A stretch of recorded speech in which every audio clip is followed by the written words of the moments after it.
In today's video, I'm going to teach you how to create separate folder in Outlook for specific emails.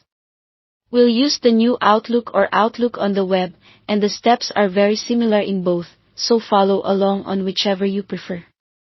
First, create the folder that will hold your messages. Look at the left side of Outlook for the folder pane. Find your email account name or your inbox, then right-click it. Choose New Folder, or on the web you might see more options followed by Create New Folder.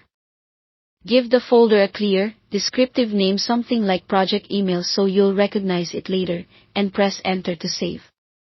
You can start organizing right away by moving existing emails into that folder. Select the messages you want to move. If you need to grab more than one, hold the Control key while you click each one to select multiple items at once. Then, simply drag the selection into your new folder in the left pane. If you prefer menus, right-click the selected messages, choose Move to, and pick the folder you just created.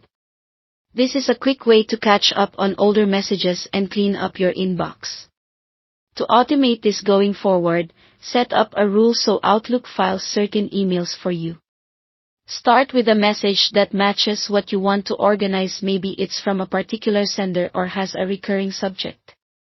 Right-click that email, select Rules, and then choose Create Rule. If you see an option labeled More Options, click it to reveal the full set of choices. Under the list of actions, select Move to, and then choose the specific folder you created earlier. Outlook uses the message you click to prefill conditions, so it knows what to look for in future emails. Before you finish, turn on the option to run the rule now. This applies the same move action to any existing messages that match those conditions, which is a great way to tidy up immediately. When everything looks right, click Save. From now on, emails that match the criteria from that example message will automatically go straight into your folder instead of cluttering your inbox. If your needs change, you can always adjust or remove the rule later. That's all to it. Thanks for watching.